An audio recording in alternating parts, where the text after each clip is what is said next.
Thank you. The organizers of this gathering began, before they addressed you, with a prayer.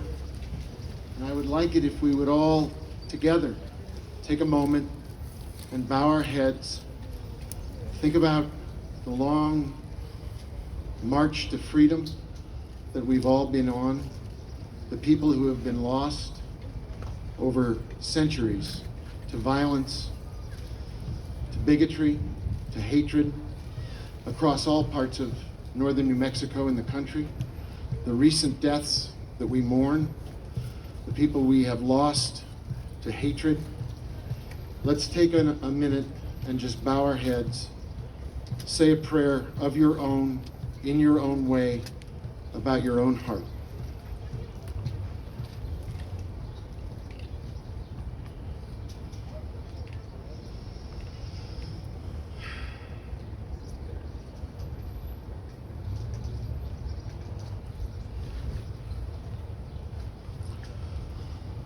My own prayer comes from the Old Testament. What doth the Lord require of thee? Only that you do justice, love mercy, and walk humbly with thy God. We're here today in the cause of justice, in the spirit of mercy, with great humility, and with peace in our hearts.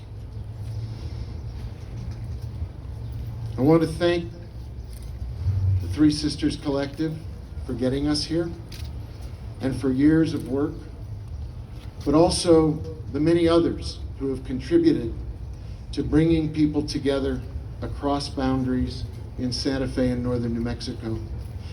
It was only recently that the Caballeros and the Fiesta Council voted to retire the entrada and replace it with a healing ceremony that would bring people together and recognize people of all parts of our community who are peacemakers and create bridges across cultures.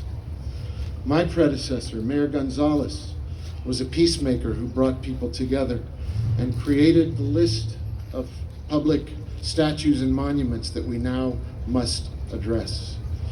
There are people on the council, as with Councilor Villarreal, but there are many others on the council who walk in the spirit of healing and justice. And their work is not done as our work is not done. Why are we here? I'm here to continue the long walk to freedom, as Nelson Mandela called it. Freedom is not a noun. Freedom is a verb. Freedom is not something we have, it's something we do.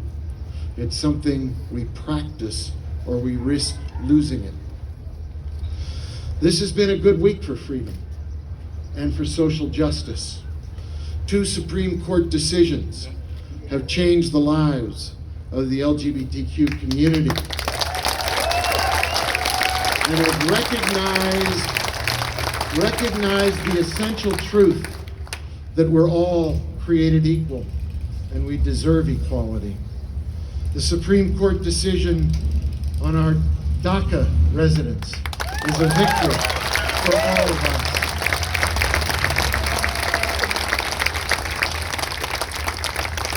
And tomorrow is Juneteenth, and we celebrate the end of slavery and the beginning of freedom for an entire part of the American people who were left behind too long, enslaved too long, treated badly too long, and now are coming to the front and demanding equality and justice before the law.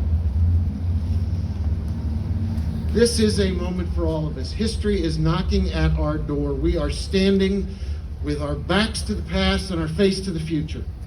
And as we face the future, we recognize that it is not only a challenge, but it's an obligation and an opportunity to do the right thing. We have a chance to make a difference going forward. In this moment, there are no winners and there are no losers. Where there is racism, everyone is a loser. Where there is peace and reconciliation, everyone is a winner. And I am determined that in Santa Fe, where there is this spirit of shared values and shared history and shared suffering, that we will come together for a better future. The monuments are not really what's important. What's important is the space that is created by removing the monuments so we can have the conversation we need to have about our shared future. And that's more important than any sculpture, more important than any monument, is our reconciliation as a people. So there will be a Truth and Reconciliation Commission. It will be charged with exploring our painful past and our joyful future as we make peace among ourselves for a better future for our children and our grandchildren based on our shared values. Thank you all, bless you all, for an afternoon of peace and reconciliation.